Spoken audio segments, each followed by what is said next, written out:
अपनों के सितम हमसे बताए नहीं जाते, अपनों के सितम हमसे बताए नहीं जाते, ये हादसे तो वो हैं जो सुनाए नहीं जाते।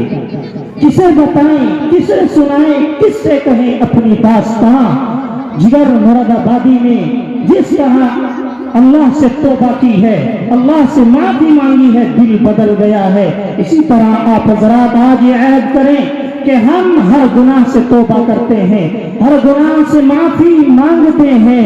फानी बदायूनी साहब अपने वक्त के बहुत बड़े शायर गुजरे हैं। फानी बदायूनी साहब ने जब अपनी लड़की की शादी की है तो अपनी लड़की के जहेज में इतना मालो दौलत दिया, सब कुछ कुर्बान कर दिया, यहाँ तक के जिस घर में फानी बदायूनी साहब रहते थे उस घर को भी फरोख्त करके, उस घर को भी पेश करके अपनी लड़की के, अपने दामाद के हवाले कर दिया, जहेज दे दिया। लेकिन फानी बदायूनी साहब अपनी लड़की के पास आते हैं, जब लड़की रुखसत होने लगी, जाने लगी, तो फानी बदायूनी साहब अपनी लफ्ते जिगर, अपनी नूरे नजर से यूं कहते हैं कि बेटी तुम इस घर से जा रही हो लेकिन दोबारा इस घर में वापस मत आना।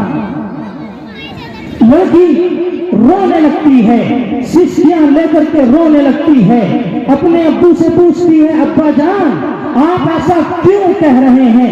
फानी बदायूनी साहब ने कह दिया कि जिस घर में आपका वालिद रहता है, जिस घर में आज तक आप रही हैं, मैंने उस घर को भी फरोख्त करके अपने दामाद के हवाले कर दिया है।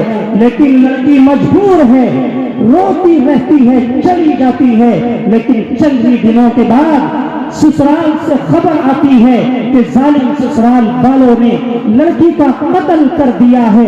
फानी बदायूनी साहब को जब इसकी खबर पहुंचती है तो फानी बदायूनी साहब अपनी बेटी के जनाजे में शिरकत करते हैं और वहां पहुंच करके ये शेर पढ़ते हैं कि अब आए याद है याराने जा इस्लाम मुरादी में, कि अब आए याद ऐ याराने जा इस्लाम मुरादी में, फकत कफन देना भूल गए थे तुझे सामाने शादी।